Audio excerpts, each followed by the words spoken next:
Mambo ya Nyakati wa pili 30 mstari wa kwanza, neno linasema. Ndio. Ezekia akatuma wajumbe kwa Israeli wote na Yuda pia. Anazungumza kwa nani? Ezekia. Kwa sauti nani? Ezekia. Wote nani? Ezekia. Anasema Ezekia nini? Akatuma wajumbe kwa Israeli wote na Yuda pia. Akatuma ujumbe kwa Israeli wote. Alafu pia kuna kabila inaitwa Yuda. Kwenye kila kabila 12 kulikuwa kuna makuhani. Lakini hao makuhani wameacha kuabudu. Wameacha kuelekeza watu kwenda katika eneo husika kwa maisha ya kimungu. Kwa nini? Wamerudi kutafuta mambo yao, kutafuta zao. Wameacha utumishi, wamefuata ya kwao. Mungu anawageukia kupitia mfalme. Kumbe Mungu anaweza akatumia mtu kufanya mwingine ajue sheria. Sema mimi nakubwa. Amen. Aya, unasema mimi siwezi kuabudu siku ya Krismasi, siwezi kuabudu siku ya Pasaka kwa sababu sio siku sahihi. Kimaandiko ni mwezi wa kwanza, siku ya 14 ndio siku ambayo halali kwa Pasaka. Aya, uko sahihi, lakini sikilize, Bwana anaweza kutumia mtu yote kufanya utaratibu ukaendelea kwenye lamani. Sema mimi nakubwa tena. Amen. Duniani taifa ambalo lilikuwa lina miriki, ulimwengu lilikuwa lina nguvu, na Mungu alitumia kama taifa kupeleka injili, kupeleka habari za Mungu kwa sehemu, lilikuwa ni taifa la Italy. Sawa?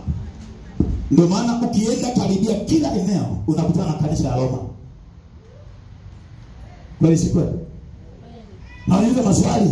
Wananchi walikuwa hawana hela, kapuku, nyumba za udongo, lakini jamaa wamejenga kasebro kubwa. Kumbe Mungu mpango wake ulikuwa wokovu uenee wapi? Duniani. Sawa? Lakini je, nitamtuma nani aeneze wokovu? Kwa hiyo ni kweli kabisa, mfalme wa Rumi ndiye aliyetengeneza hata kalenda. Dunia nzima inaamini mwezi wa pili. Sio? Nasemekana walikuwa mataifa kadhaa, lakini ni kiongozi wa nani? Taifa nini? La Italy. Sasa maandiko watu wanasema hivi, baada ya wao kukubaliana ndio wakatengeneza, kwa sababu Yesu ni mfalme wa falme na anafaa nguvu, na mimi kama mfalme nimeshuhudia wema wake, akasema lazima tutengeneze tarehe ambayo itakuwa ni ya kumwakilisha happy birthday to Jesus. Happy birthday to Jesus Christ. Haleluya. Uko hapa, uko wapi? Naposema haleluya. Sasa wakasema hivi, siku ya kuzaliwa kwa nani? Kwa hiyo wakaona, wakapendekeza ikawa siku halali tarehe 25 duniani kote.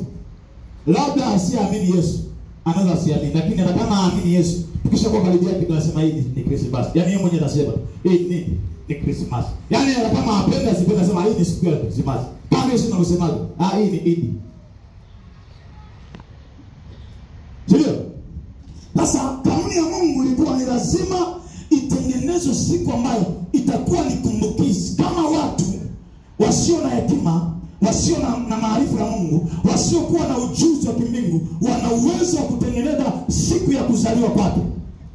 Je, si zaidi Yesu ambaye alifanya kama ukombozi wa ulimwengu, akasema hapa ni sahihi, inabidi atengenezewe siku.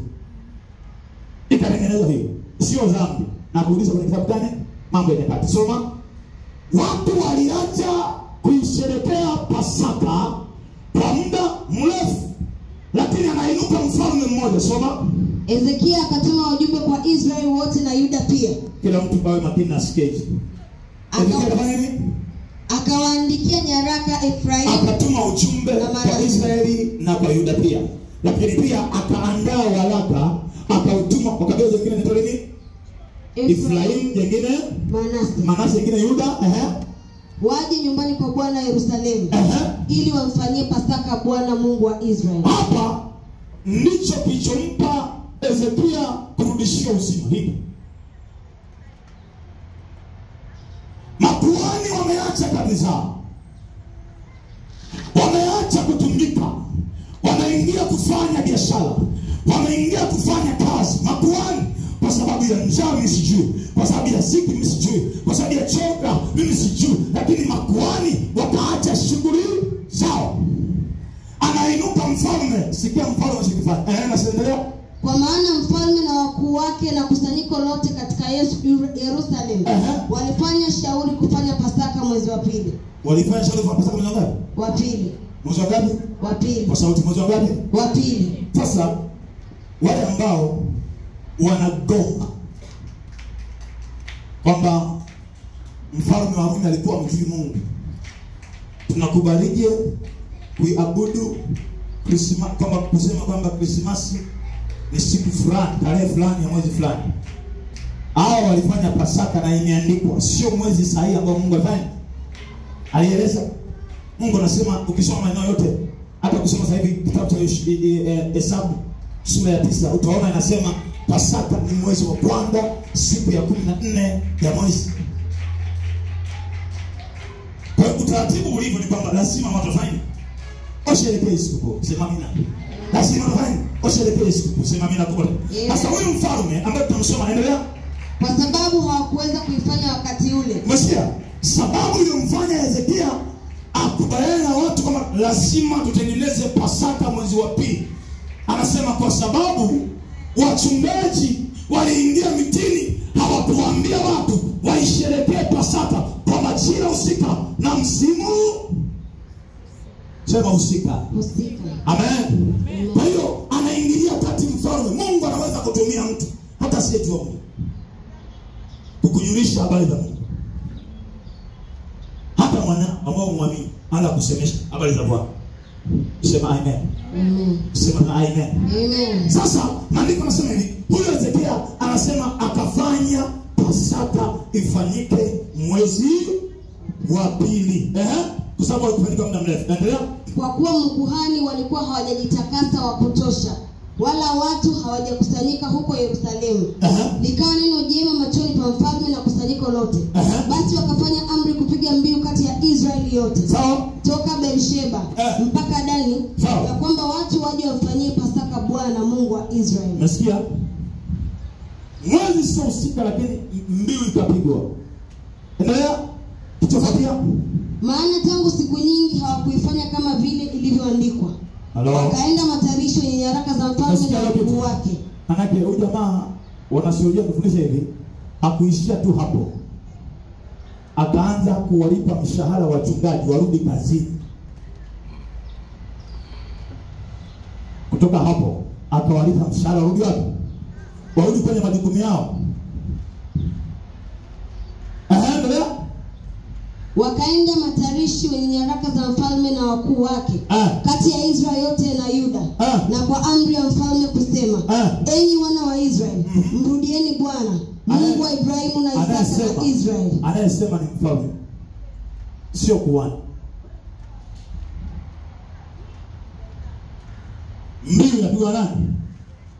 Kwa nini mfalme anasema hivyo? Kwa sababu makuhani wameacha njia. Soma kitabu cha Isaya 38. Chapter give. Tunasema moja fungu. Nasemaje? Isaya 38 mstari wa kwanza. Isaya 38 mstari wa kwanza, neno linasema, siku hizo Hezekia aliugua akawa katika hatari ya kufa. Huyo anazungumza ndio yule ambaye aliamuru wafanye Pasaka, ndio? Ndio ndio tunasikia. Amen. Sasa imekuja saa ya kipigo. Adui ameelekeza nini? Wimbi la magonjwa. Sio magonjwa tu, wimbi la kifo. Ukiambiwa kuja kufanya usafi kanisani, unataka ujifute. Jamani, mtumikie Mungu, unajivuta. Jamani, tutolee Bwana hapa bati, unajivuta. Tufunge, unajivuta. Siku inafika hata yule jirani atakuwa na msaada. Halo. Kila unachokifanya kwa Mungu haujakitupa. Sema sijakitupa. Sijakitupa. Kama unaweka bidii kila siku saa 11 lazima niamke, niende kanisani, niombe kanisa, niombe mchungaji, niombe washirika, naombe na biashara yangu, naombe na kazi yangu, naenda kwa mambo yangu. Unasema kuna mchango wa choo natoa, haupotezi. Nataka ninunue vitu vitatu, haupotezi.